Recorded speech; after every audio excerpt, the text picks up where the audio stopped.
बिस्मिल्लाहिर्रहमानिर्रहीम। Dear students, welcome to Excellence Online Education. Physics की class में खुशामदीद। फिजिक्स में चैप्टर 2 स्केलर एंड वेक्टर्स पर डिस्कशन चल रहा था। स्केलर और वेक्टर में जो कल की क्लास में हमने टॉपिक स्टार्ट किया था वो था एडिशन ऑफ वेक्टर्स।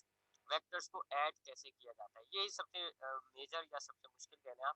बाकी जो सब्ट्रैक्शन डिवीजन वगैरह होती है वो सब इजी होती है।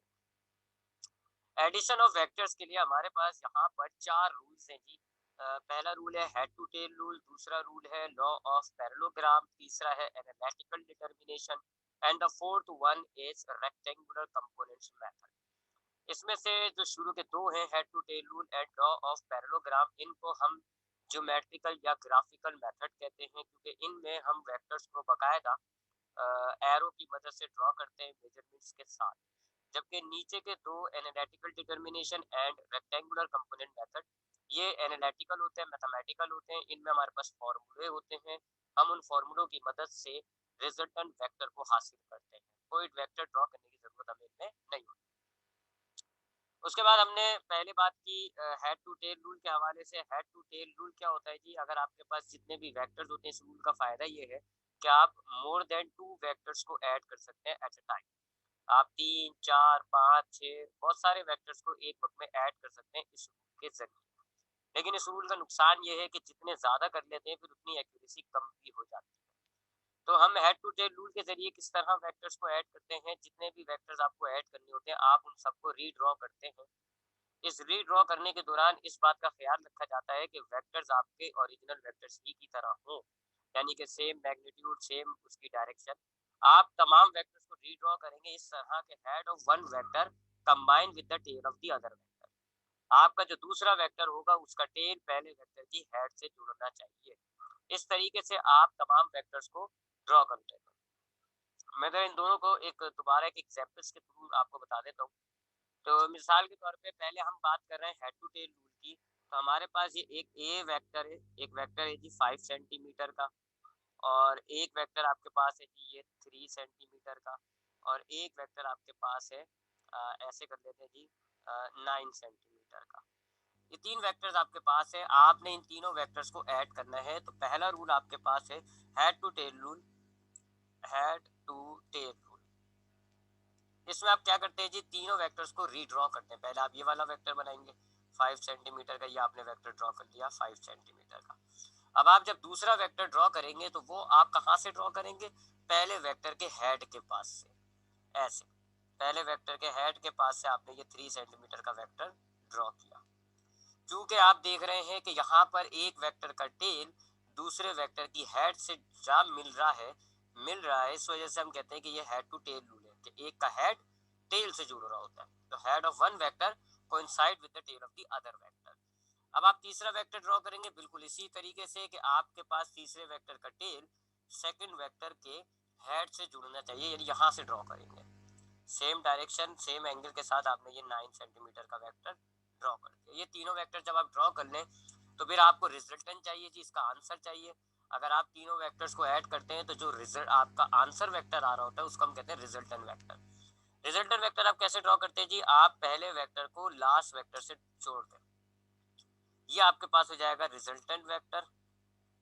रिजल्टेंट वेक्टर, इसका आपको अगर मैग्नीट्यूड चाहिए कि रिजल्टेंट वेक्टर की वैल्यू कितनी है, 10, 20, 15, 30 कितनी है, तो आप इस लाइन को बकायदा स्केल के जरिए मेजर कर लें। फॉर एग्जांपल 10 सेंटीमीटर, तो ये इस रिजल्टेंट वेक्टर का मैग्नीट्यूड हो गया। इसकी डायरेक्शन का एरो हेड आप हमेशा लास्ट वेक्टर की तरफ लगाते हैं, ऐसे हमेशा आखिरी वेक्टर की तरफ इसका हेड आना चाहिए। अब आपको इसकी डायरेक्शन चाहिए तो यहाँ से आप इसका एंगल मेजर कर लें, जो भी इसका एंगल आएगा वो जो है इसकी डायरेक्शन हो जाएगी। तो ये आपके पास तीन वेक्टर जो है 5 सेंटीमीटर, 3 सेंटीमीटर और 9 सेंटीमीटर, इन तीनों वेक्टर्स को आप ड्रॉ करते हैं, इनको आप ऐड करते हैं, तो आपका ऐड का जो आंसर आ रहा है वो एक वेक्टर होगा, रिजल्टेंट वेक्टर। मैग्नीट्यूड उसका एक एग्जाम्पल 10 सेंटीमीटर, और उसका जो डायरेक्शन है वो है 30 डिग्री का एंगल। ये हेड टू टेल रूल होता है। इसी से मिलता जुलता एक और रूल था जो मैंने आपको बताया था, अक्सर लोग उसको अलग रूल मानते हैं, लॉ ऑफ ट्रायंगल। और अक्सर लोग जो है इसको कहते हैं कि ये हेड टू टेल रूल है, लेकिन दो वेक्टर्स के लिए। बहरहाल हम इसको अलहदा रूल से पढ़ लेते हैं। लॉ ऑफ ट्रायंगल क्या होता है? अगर आपको दो वेक्टर्स ऐड करना है, फॉर एग्जांपल ये एक वेक्टर है ए और एक ये वेक्टर है बी, अगर आपको इन दो वेक्टर्स को ऐड करना है तो आप इनको रीड्रॉ करें। कैसे? आप पहला वेक्टर ड्रॉ करें, बिल्कुल पहले वेक्टर को बिल्कुल सेम मैग्नीट्यूड सेम डायरेक्शंस के साथ ड्रॉ करना है। अब दूसरा वेक्टर आपका पहला वेक्टर जहाँ खत्म हो रहा है वहां से ड्रॉ करना है, यानी हेड और टेल वाली बात आ गई। या आपने दूसरा वेक्टर बी वेक्टर ड्रॉ कर लिया। जब आपके दोनों वेक्टर ड्रॉ हो जाए तो आप इस डायग्राम को मुकम्मल करें, बकायदा एक ट्राइंगल कंप्लीट कर दें। अब ट्राइंगल आपने कैसे ड्रॉ करेंगे? आप इन दोनों लाइंस को मिला देंगे, ये हाइपोटेन्यूज, ये ट्राइंगल कंप्लीट हो गया। ये जो आपके पास नई लाइन आपने अपने पास से ड्रॉ की है, ये रिजल्टेंट वेक्टर हो जाएगा। रिजल्टेंट वेक्टर, इसका डायरेक्शन यानी इसका एरो हेड हम कहाँ लगाएंगे? Towards the last vector. ये इसकी लाइन को आप मेजर कर लेंगे तो आपको मैग्नीट्यूड मिल जाएगा, फॉर एग्जांपल जो भी है 4 सेंटीमीटर वगैरह, और इसके डायरेक्शन के लिए आप इसका एंगल मेजर कर लें। तो ये आपके पास लॉ ऑफ ट्राइंगल होता है। इसको हेड टू टेल रूल भी कहते हैं अक्सर लोग, क्योंकि ये हेड टू टेल रूल ही की तरह हो गया। हेड टू टेल रूल में एक फायदा ये है कि आप मोर देन 2 वेक्टर्स को आप ऐड कर सकते हैं, 3 4 5 6, जबकि लॉ ऑफ ट्राइंगल में आप ओनली 2 वेक्टर्स को एट अ टाइम ऐड करेंगे, 2 वेक्टर्स। अब अगर आपको 2 वेक्टर से ज्यादा ऐड करना है तो फिर आप इस वाले मेथड पे जाते हो, हेड टू टेल रूल। तो ये दो मेथड हमने पढ़ने के बाद तीसरा मेथड पढ़ा था, उसको हम कहते हैं लॉ ऑफ पैरेललोग्राम। मैथमेटिक्स में पैरेललोग्राम कहते हैं एक ऐसी 4 साइडों वाली पिक्चर को जिसके आमने सामने की साइडें पैरेलल और बराबर होती हैं। ठीक है, ये आप जानते होंगे मैथमेटिक्स में। अब इसमें भी मामला यही है कि only 2 vectors can edit eight a time. एक वक्त में आप 2 वेक्टर्स को ऐड कर सकते हैं, बिल्कुल लॉ ऑफ ट्राइंगल की तरह। 2 से ज्यादा वेक्टर्स को आप ऐड नहीं कर सकते। अगर आपको 3 वेक्टर ऐड करना है तो पहले 2 वेक्टर्स को ऐड करके उसका एक रिजल्टेंट बना लें और फिर उस रिजल्टेंट के साथ तीसरे वेक्टर को ऐड करें। ठीक है, ऐसे 3 वेक्टर्स को ऐड किया जाएगा इस रूल में। तो इसमें हमारे पास मामला है, फॉर एग्जांपल एक आपके पास वेक्टर है जी ये वाला ए, और एक वेक्टर है आपके पास ये बी वेक्टर है जी, और इन दोनों के दरमियान आपको एंगल भी दिया हुआ होना चाहिए, और वो आपको एंगल जो भी दिया हुआ है, लेट्स से हम कहते हैं कि जी थीटा है। तो लॉ ऑफ पैरेललोग्राम के लिए आपको 2 वेक्टर्स दिए हुए होंगे और दोनों वेक्टर्स के दरमियान एक प्रॉपर एंगल भी दिया हुआ होगा। अगर आपको प्रॉपर एंगल नहीं दिया हुआ होगा तो फिर आप सीधा सीधा दोनों वेक्टर्स को मिला दें। अब आप करते क्या है इस मामले में, आपके पास ये 2 वेक्टर्स हैं, दोनों के दरमियान एक एंगल है जी, लेट्स से थीटा। तो अब आप क्या करेंगे, आप पैरेललोग्राम कंप्लीट करेंगे। लॉ ऑफ ट्रायंगल में आपने ट्रायंगल कंप्लीट किया था, यहाँ आप पैरेललोग्राम कंप्लीट करेंगे। पैरेललोग्राम आप कैसे कंप्लीट करेंगे? आप जानते हैं जी कि पैरेललोग्राम की आमने सामने वाली साइडें बराबर होती हैं। तो ये जो वेक्टर बी वेक्टर है बिल्कुल इसी जैसा एक वेक्टर ऊपर ड्रॉ कर ले, या आपने बी वेक्टर के जैसा एक ऊपर वेक्टर ड्रॉ कर लिया। सेम साइज का है लिहाजा बी मैग्नीट्यूड ही है उसका भी, लाइन लेंथ जो है एरो की वो सेम है, लिहाजा ऊपर वाले का भी मैग्नीट्यूड नीचे जैसा हो गया, डायरेक्शन भी सेम रखी है। इसी तरीके से अब आप ये ए वेक्टर है बिल्कुल इसका भी एक पैरेलल लाइन यहाँ ड्रॉ कर लें, एक और पैरेलल वेक्टर ड्रॉ कर लें बिल्कुल ए जैसा, ये हमने ए वेक्टर ड्रॉ कर लिया। तो अब आपका ये जो है पैरेललोग्राम कंप्लीट हो गया। अब इसमें आप डायगोनल क्रिएट करें, ये आपने डायगोनल क्रिएट किया जी। ये जो डायगोनल है ये आपका है रिजल्टेंट वेक्टर, इसका डायरेक्शन जो है वो आपकी ऐसे, जहाँ पे आपने जो 2 वेक्टर्स ड्रॉ किए ना उसकी तरफ इसकी डायरेक्शन होगी, ये रिजल्टेंट वेक्टर है। इसका आप एंगल मेजर कर लें, ये इसका एंगल हो जाएगा रिजल्टेंट वेक्टर का, ये एंगल आप मेजर कर लें, ये इसकी डायरेक्शन हो जाएगी। और इस लेंथ आप इस एरो की जो रिजल्टेंट वेक्टर का एरो है इसकी लंबाई को नाप लें तो आपको इसका रिजल्टेंट वेक्टर का मैग्नीट्यूड मिल जाएगा। तो ये 2 मेथड हमने पढ़े थे कल की क्लास में जो कि ग्राफिकल मेथड है। इन दोनों वेक्टर्स, इन दोनों रूल्स के अंदर हमें वेक्टर्स को बाकायदा स्केल की मदद से ड्रॉ करना पड़ रहा होता है। अब हम आते हैं एनालिटिकल्स मेथड में, जिसमें हमारे पास अब हम इसको नंबर देंगे 1 2 3 4। चौथा रूल हमारे पास है बाय एनालिटिकल डिटर्मिनेशन।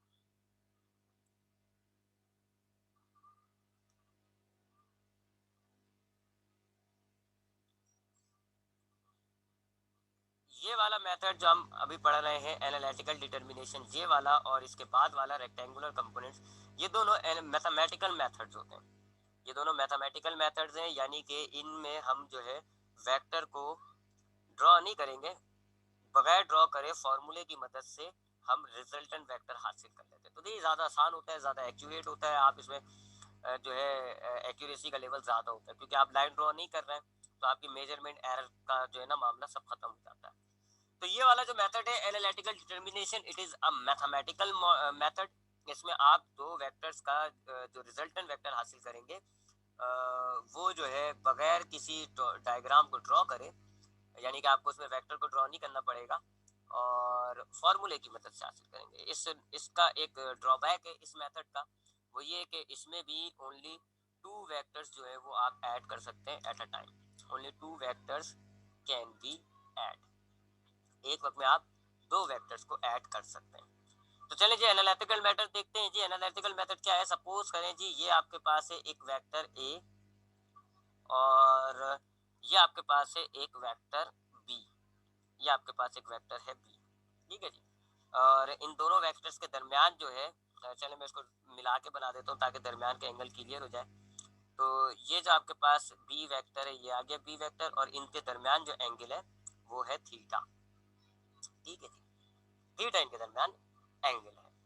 अच्छा, अब इसमें हम ट्राइंगल कंप्लीट करेंगे जी, लेकिन ट्राइंगल कंप्लीट ऐसे नहीं करेंगे कि यहाँ से हमने लाइन ड्रॉ कर ली। पहले इन दोनों वेक्टर को हम हेड टू टेल रूल के जरिए, ऐसा तो फॉर्मूला लगता है लेकिन मैं आपको फॉर्मूले के अंदर जो डायनामिक्स हैं, जो वेरिएबल्स होंगे वो समझा रहा हूँ इस डायग्राम में। तो ये 2 वेक्टर्स आपके पास है, ए और बी, और इनके दरमियान जो एंगल है वो थीटा है। लेकिन हम क्या करेंगे, इन दोनों वेक्टर्स को हेड टू टेल रूल के जरिए ऐड जोड़ते हैं जरा।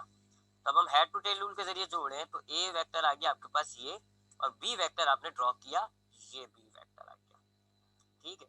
और इन दोनों के दरमियान एंगल जो है वो अब यहाँ पर आ रहा है, ये है थीटा, ठीक है। क्योंकि ये आप ए को उधर एक्सटेंड कर लें वर्चुअली, अगर आप एक्सटेंड करना चाहें तो ए ये है जी। तो ए और बी के दरमियान जो एंगल है वो अब यहाँ शिफ्ट हो गया, यहाँ नहीं है, ठीक है, यहाँ यहाँ पर है।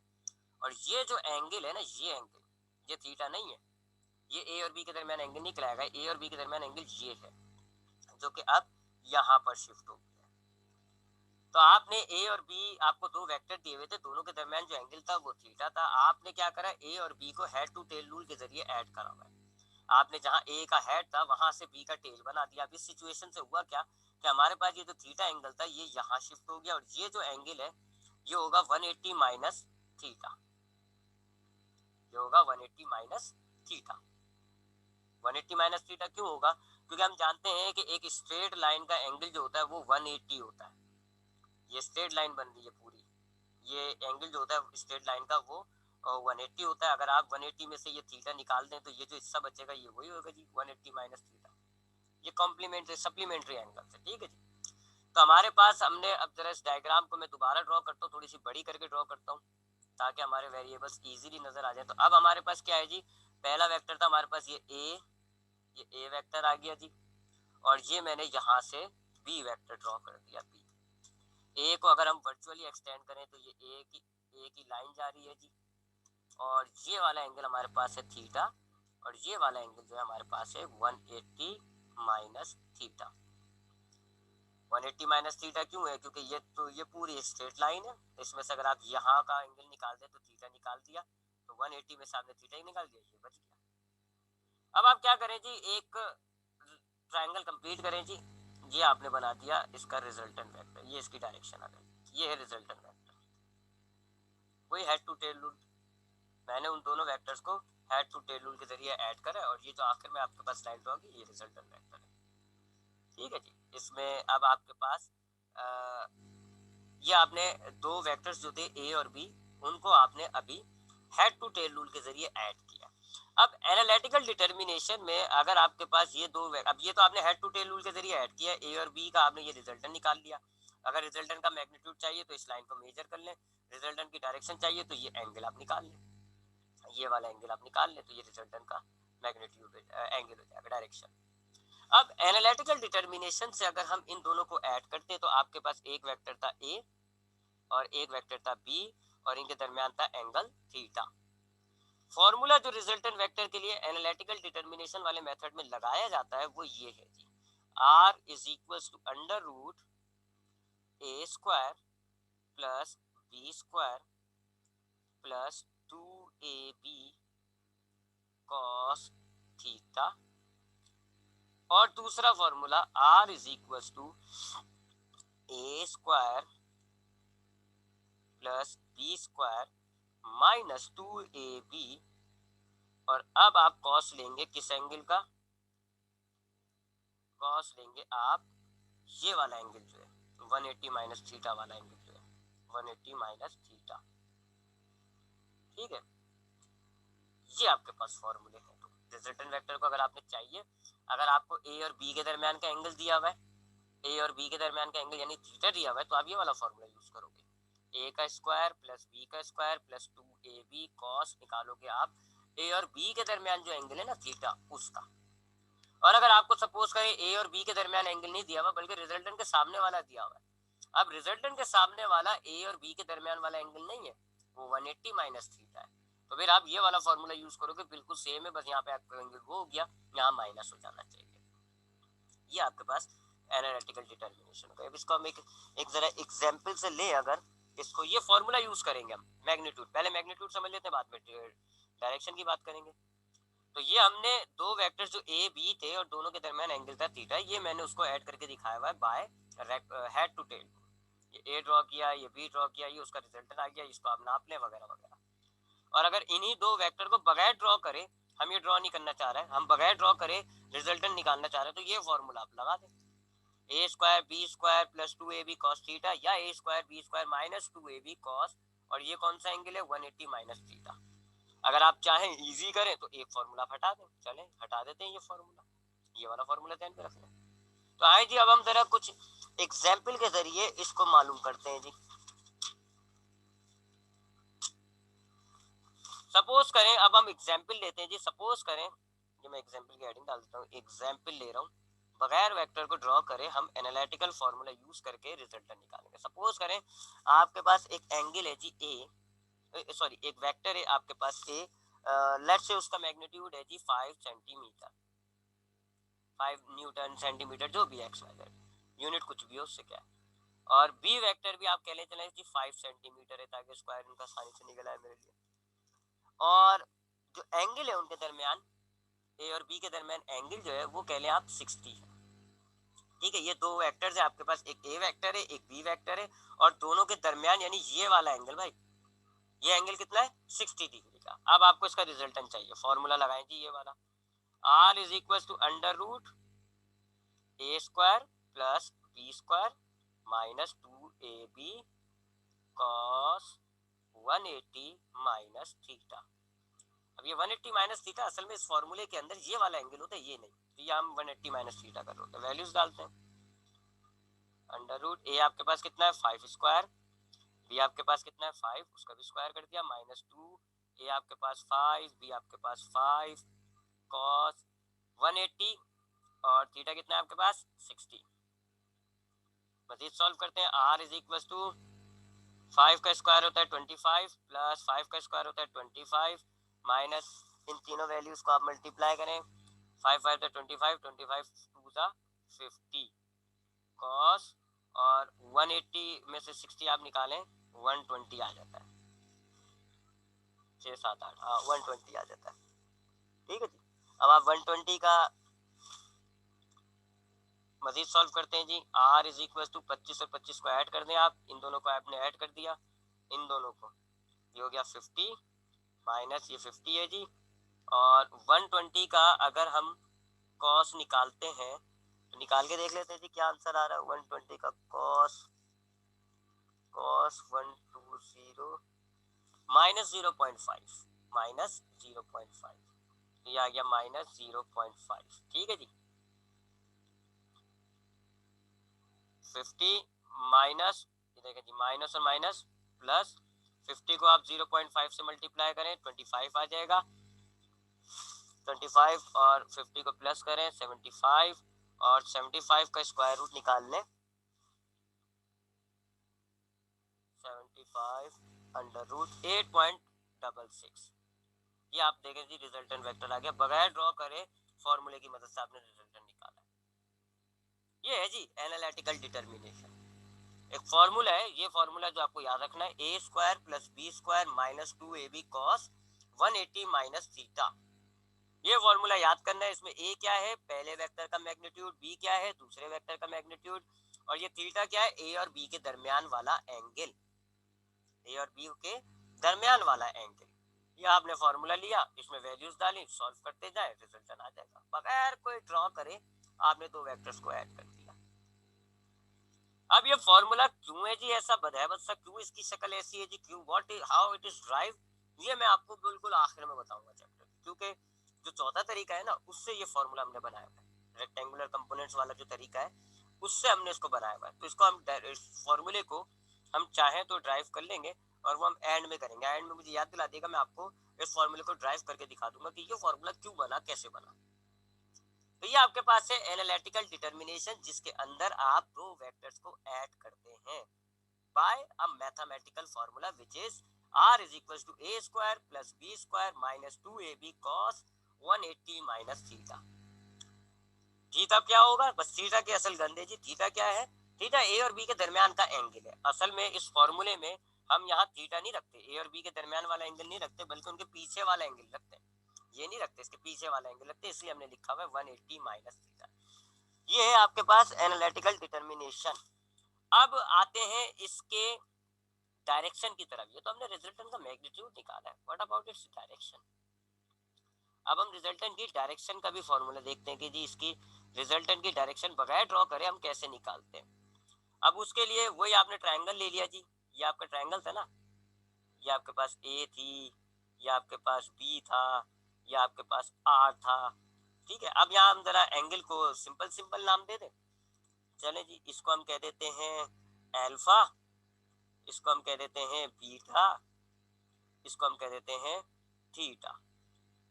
तीनों एंगल्स को हमने नाम दे दिए एक अपनी आसानी के लिए, ताकि इसका जो फॉर्मूला बनेगा ना, वो फॉर्मूला आपके समझ में आ जाए कहाँ कहाँ से कैसे बन रहा है। अब रिजल्टेंट, ये रिजल्टेंट का तो फॉर्मूला ये हो गया एनालिटिकल डिटर्मिनेशन में, ये वाला। अब आते हैं इसकी डायरेक्शन के फॉर्मूले में। डायरेक्शन का फॉर्मूला है जी बहुत ही सिंपल सा, A divided by sine angle theta is equal to B divided by sine angle alpha is equal to R divided by sine angle beta. आपको साफ नजर आ रहा होगा मैं जिस साइड को ले रहा हूँ उसका अपोजिट एंगल ले रहा हूँ नीचे रेशियो के अंदर। देखिए मैंने ये साइड ली ए, इसका अपोजिट एंगल कौन सा है, इसके सामने वाला। देखिए एंगल कौन सा है, ए के सामने वाला, ये जी थीटा। इसलिए मैंने क्या रेशियो लिया, A divided by sine angle theta. इसी तरह जब मैंने बी साइड ली, ये है जी बी साइड आपकी, तो इसके सामने कौन सा एंगल है, अल्फा। जरा डायग्राम बड़ी कर देते हैं ताकि इजीली समझ में आ जाए। ये रही बड़ी सी डायग्राम कर दी, ठीक है। ये आर था, ये बी था, ये ए था, ये अल्फा एंगल है, ये क्या था, थीटा था, और ये क्या था, बीटा था, ये बीटा है। अब जो भी साइड लोगे आप उसको डिवाइड करोगे उसके अपोजिट एंगल के साइन से। आपने देखा पहले कौन सी है जी, ए साइड ली हुई है, ये ए साइड, इसके अपोजिट एंगल कौन सा है, थीटा। तो आपने क्या करा, A divided by sine angle theta. फिर आपने बी साइड ली, इसके सामने वाला एंगल कौन सा है, अल्फा, तो आपने क्या लिखा, B divided by sine angle alpha. फिर आपने आर साइड ली, इसके सामने वाला एंगल कौन सा है, बीटा, लिहाजा आर एंगल बीटा। यहाँ वेरिएबल्स आप कुछ भी रखें मेरी बलत से, आप एंगल अल्फा बीटा गामा रखें, ए बी सी रखें, आई डोंट केयर, बस फॉर्मूला ही होना चाहिए। ये फॉर्मूला है जी, इसमें आपके पास दो वेक्टर्स हैं, रिजल्टेंट वेक्टर भी आपको मालूम हो गया, एंगल आपको चाहिए जी इजीली। अब आप देखें रिजल्टेंट का एंगल कौन सा है, रिजल्टेंट का एंगल है ये है जी रिजल्टेंट वेक्टर का एंगल। अल्फा चाहिए आपको, अल्फा का है आपके पास, ये रहा। तो इसका रेशियो आप ले लें रिजल्टेंट के साथ। आपको एंगल चाहिए, आप इसका रेशियो ले लें रिजल्टेंट के साथ। हाँ जी, तो अब हम एंगल निकाल रहे हैं जी, हमारे पास ये रेशियो है जी। अब आपको एंगल चाहिए होता है रिजल्टेंट का एंगल, जो कि मेरी इस डायग्राम के अंदर अल्फा है, यानी कि ये वाला। तो हमने ये वाला रेशियो लिया बी, अब ब्लू से करना है, मैंने ये वाला रेशियो लिया B divided by sine angle alpha is equal to, इसको हम कंपेयर करेंगे रिजल्टेंट वेक्टर वाले रेशियो से, साइन एंगल बी। कोई से भी दो रेशियो ले लें आपको निकल आता है। तो आप क्या करोगे, आपको रिजल्टेंट का वेक्टर, रिजल्टेंट का एंगल चाहिए, तो आपने एक तो रिजल्टेंट वाला रेशियो ले लिया जिसमें ये अल्फा आ रहा हो, जाहिर बात है अल्फा निकालना है। और दूसरा आप कौन सा रेशियो लोगे, आर वाला, क्योंकि आर की वैल्यू आपने निकाली हुई है। आप चाहें तो ये वाला भी रेशियो ले लेंगे, लेकिन फिर ये थीटा का मसला हो जाएगा, ये वाला एंगल आपके पास नहीं है। ये एंगल आपके पास है ना, ऊपर हमने निकाला हुआ है, ये वाला एंगल कितना था, 180 माइनस थीटा विच इज 120, याद है ना आप ये। तब हम इसमें वैल्यूज डालते हैं जी। बी हमारे पास कितना था, हमने कितनी लिया एग्जांपल में, 5 divided by sine angle alpha, alpha में मालूम करना है। रिजल्टेंट हमने कितना निकाला है, 8.66 डिवाइडेड बाय साइन एंगल, और बीटा यानी ये वाला एंगल कितना था, 120 का। ये आ गया 120। सॉल्व करते हैं जी इसको जरा, पहले साइन 120 निकाल लेते हैं। 8.66 साइन ऑफ एंगल 120,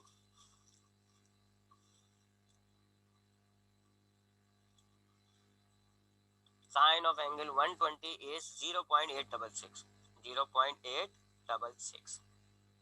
अब आप इन दोनों को डिवाइड कर दें, 5 या आप मल्टीप्लाई कर लें। चले जी मैंने लिख दिया तो अब मैं ये कर देता हूँ।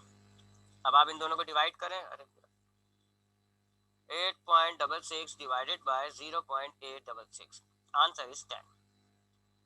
अब ये है इधर जाएगा मल्टीप्लाई हो जाएगा, फिर 10 इधर आएगा डिवाइड हो जाएगा, इसको रीअरेंज करें तो sine angle alpha is equal to 5 divided by 10। ठीक है, साइन डिवाइड हो रहा था, इधर गया मल्टीप्लाई हो गया, फिर 10 मल्टीप्लाई होता है, इधर आ गया डिवाइड हो गया। अब आप इन दोनों को डिवाइड करें, ये हो जाएगा 0.5। अब साइन उधर लेके जाएंगे आप, तो अल्फा एंगल कितना हो गया, साइन इनवर्स 0.5। अब 0.5 का साइन इनवर्स निकालते हैं जी हम। इनवर्स किया साइन 0.5, 30 डिग्री, अल्फा आ गया आपके पास 30 डिग्री।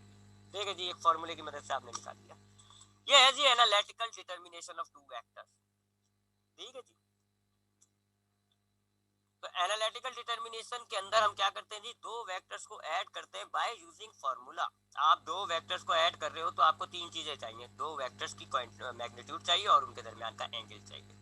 रिजल्टेंट वेक्टर के लिए आप ये वाला फार्मूला इस्तेमाल करते हो जी, A square plus B square minus 2ab cos 180 minus theta under root. और डायरेक्शन के लिए आप ये तीन रेशियो में से दो रेशियोज का इस्तेमाल करते हो, एक रेशियो रिजल्टेंट वाला होना चाहिए और एक रेशियो वो वाला होना चाहिए जिसके अंदर आपके पास रिजल्टेंट का एंगल होना चाहिए। अब हम इसके लिए एक और एग्जांपल लेते हैं ताकि ये हमें और ज्यादा अच्छे तरीके से क्लियर हो जाए, फिर हम आगे दूसरे पे जाएंगे, क्योंकि ये इजी अच्छा तरीका होता है, ये फॉर्मूला याद हो जाए उसके बाद आराम से निकाल लें आप। तो एक और एग्जांपल ले रहे हैं, मुझे जरा एग्जांपल निकालने दीजिएगा, ढूंढ लूं मैं जरा।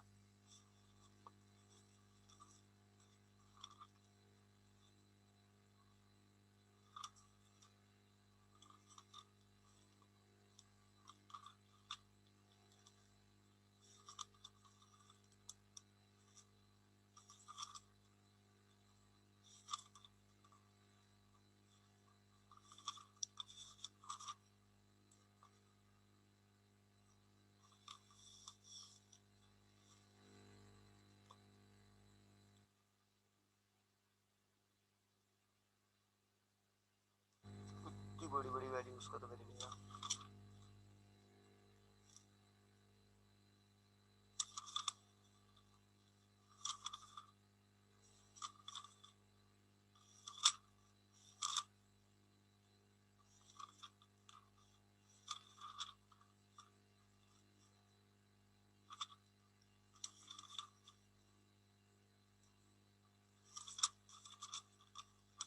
जब ढूंढने बैठो ना तब नहीं मिलती है, बुक में तो इसके न्यूमेरिकल्स नहीं आते ना ज्यादातर।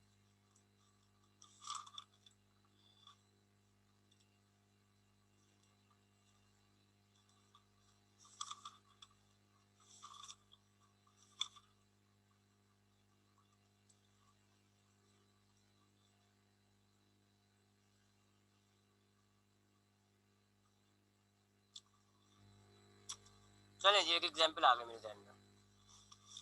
दो वेक्टर्स है हमारे पास, एक वेक्टर है ए, उसका मैग्नीट्यूड है 100 न्यूटन, और एक वेक्टर है बी, उसका मैग्नीट्यूड भी है 100 न्यूटन।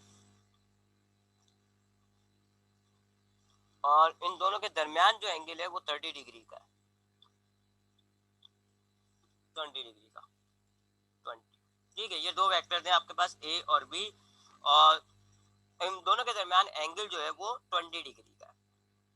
ठीक है जी, आप इसकी चाहें तो एक रफ सी डायग्राम बना लें अपनी असिस्टेंस के लिए। ठीक है जी, ये ए वेक्टर कह लें आप, ये बी वेक्टर कह लें, और ये आपके हो गया आर। ये एंगल कितना होगा जी, 180 माइनस थीटा, 180 माइनस थीटा होगा ये वाला एंगल, याद रखिएगा। चलिए जी, सबसे पहले हम रिजल्टेंट निकालते हैं। रिजल्टेंट का फॉर्मूला हमारे पास था under root A square plus B square minus 2ab cos 180 minus theta. Values डालते हैं जी। ए हमारे पास है 100, उसका स्क्वायर करना है, प्लस बी हमारे पास है 100, उसका स्क्वायर करना है, -2। ए आपके पास 100 है, बी आपके पास 100 है। उसके बाद है जी कॉस, फिर है 180 माइनस थीटा हमारे पास है 20। ये वैल्यूज डाल दी आपने। अब आप सॉल्व करना शुरू करें जी। पहले स्क्वायर्स भी निकालने हैं और सॉल्व करें जितना कर सकते हैं। 100 का स्क्वायर होता है 10,000, प्लस एक और 100 है, उसका भी स्क्वायर है तो वो भी 10,000 हो जाएगा। इन सबको मल्टीप्लाई कर दें आप। ये 2 और 100 और 100 ये हो गया। 100 को 100 से मल्टीप्लाई करें 10,000, 2 से मल्टीप्लाई करें 20,000। पता नहीं, नहीं कर दे बंद, अगर जरूरत होगी तो खोल लेंगे ना। 180 में से आप 20 माइनस करें कितना बचता है? 160। ठीक है जी। अब आते हैं जी, इन दोनों को ऐड कर दें, ये हो जाएगा 20,000।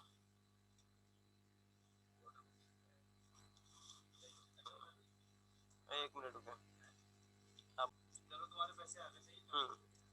अच्छा, एक बात का ख्याल रखिएगा, खुदा के वास्ते यहाँ माइनस मत कर दीजिएगा। ये 20,000 कॉस से मल्टीप्लाई हो रहा है, जब तक ये सॉल्व नहीं होगा इसको आप कुछ ऐड सब्ट्रैक्ट नहीं करिएगा। इन दोनों को ऐड कर दें, ये हो जाएंगे 20,000 माइनस 2,000 और 160 का कॉस निकाल लेते हैं जी हम।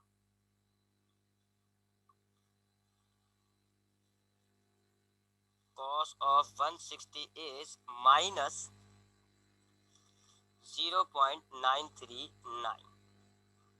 ठीक है जी। अब आप क्या करते हैं जी, 20,000, अब देखिए जी ये माइनस है और कॉस के साथ का भी माइनस है, ये माइनस माइनस प्लस हो जाएगा। और इन दोनों वैल्यूज को आप मल्टीप्लाई कर देते हैं, तो मल्टीप्लाई इसको हमने किया 20,000 से, ये हो जाएगा 18,793। अब इन दोनों वैल्यूज को हम प्लस कर देते हैं। 20,000 प्लस किया 18,793, ये आ रहा है 38,793 अंडर रूट। इसका स्क्वायर रूट निकाल लेते हैं अब हम। स्क्वायर रूट ऑफ 38,793, ये आपके पास आ गया रिजल्टेंट वेक्टर का मैग्नीट्यूड 196.9। ये फोर्स है, देखें न्यूटन है तो ये भी न्यूटन हो गया। ये देखें रिजल्टेंट वेक्टर आपने निकाल दिया फॉर्मूले की मदद से। कैलकुलेशंस पर आप परेशान मत होइएगा, 2-4 दफा कैलकुलेशंस करेंगे खुद ही आ जाएगा। बस याद रखिएगा, पहले आप इसके स्क्वायर्स निकाल के इनको प्लस करके ये नंबर बना दें, और ये वाले आप अलग से सॉल्व करते रहें। पहले ये आप 180 में से थीटा माइनस करें, फिर कॉस निकालें, फिर इसको मल्टीप्लाई करें। ठीक है, ये आपके पास रिजल्टेंट वेक्टर आ गया। अब आप आते हैं डायरेक्शन की तरफ जी। डायरेक्शन के लिए हमारे पास फिर दोबारा हम एक रफ डायग्राम बना लेते हैं एंगल्स के नाम रखने के लिए। ये आर, ये ए, ये बी। ठीक है जी। इसमें ये वाला एंगल हमें पता है 180 माइनस कितना था, मैंने तो याद भी नहीं है। ये 180 minus 20 which is equal to 160। तो ये आपको एंगल पता हो गया, आपने ऊपर निकाल लिया इसको 160। इसको आप कह लें अल्फा, इसको आप कह लें बीटा। अब आपके पास डायरेक्शन के लिए क्या था जी फॉर्मूला, याद होगा आपको, 3 रेशियोज थे। सबसे पहले A divided by sine angle कौन सा आएगा, ए का अपोजिट यानी कि beta, is equal to B divided by sine angle, B का अपोजिट कौन सा है देखें, अल्फा। और R divided by sine angle, और आर का अपोजिट एंगल कौन सा है, 160। अब इसमें से चूंकि आपको ये अल्फा चाहिए तो आप ये और ये रेशियो ले लें, इसको छोड़ दें। तो B divided by sine angle alpha is equal to R कितना है हमारे पास, 196.9 डिवाइडेड बाय, अब हम नीचे हाथ के हाथ साइन निकाल लेते हैं जी 160 का। Sine of 160 is 0.342। B divided by sine angle alpha is equal to, अब इन दोनों वैल्यूज को डिवाइड करें, 196.9 डिवाइडेड बाय 0.342, इसका आंसर आ रहा है 575.7। बड़ा अजीब सा है। अब आपके पास बी की वैल्यू भी तो है 100, बी की वैल्यू हम 100 डाल देते हैं। देखें, या बी की वैल्यू हमने नहीं डाली, बी की वैल्यू हमारे पास है 100 डाल देते हैं, ये 100 या 100। ठीक है।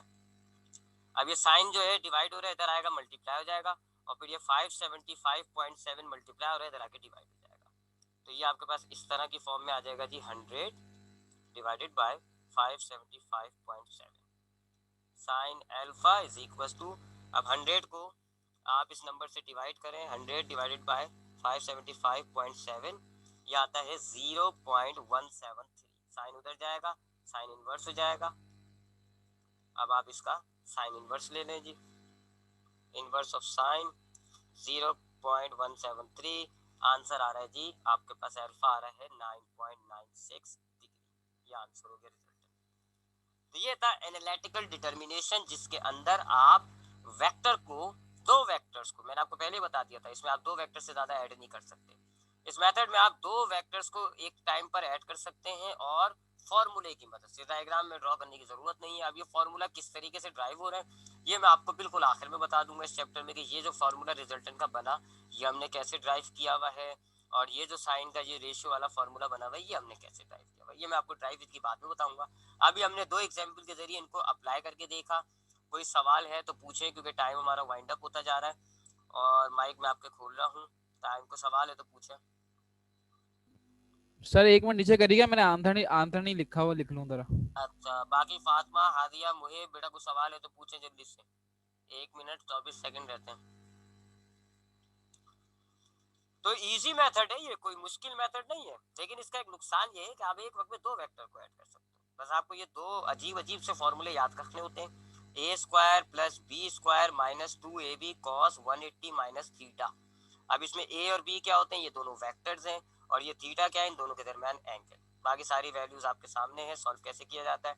यहाँ से आप ये तीन रेशियोज हैं, किस तरीके से उसको याद किया जाएगा, बहुत आसान है। ए के अपोजिट एंगल का आप साइन लेंगे, ए का अपोजिट है बी, बीटा, तो ये A upon sine angle beta. B का अपोजिट एंगल है अल्फा, तो B upon sine angle alpha. R का अपोजिट एंगल है 160, तो आर अपॉन साइन एंगल 60। अब इसमें से आप हमेशा यही दो रेशियो उठाया करेंगे, बी और आर, हमेशा, क्योंकि बी के, आपको बी के नीचे वो एंगल मिलेगा बी के साथ जो कि रिजल्टेंट का एंगल होता है, आपको मालूम करना होता है, और आर के अपोजिट आपको वही एंगल मिलेगा जो आपको पता होता है, 180 में से आपने थीटा माइनस किया हुआ होता है। ठीक है, तो यही दो रेशियो निकालेंगे, इसको कैसे सॉल्व करेंगे ये मैंने आपको दिखा दिया। अब कल की क्लास में हम इंशाल्लाह रेक्टेंगुलर कंपोनेंट वाला मेथड देखेंगे, तो चारों मेथड हो जाएंगे, फिर इसकी डेरिवेशंस वगैरह देखेंगे कि किस तरीके से ड्राइव होता है। कोई सवाल है बच्चों, 1 मिनट से कम रह गया, पूछ सकते हैं तो पूछ लें जल्दी से, टाइम कम है, पूछ नहीं लें। सर। पूछ लें, फातिमा पूछो सवाल।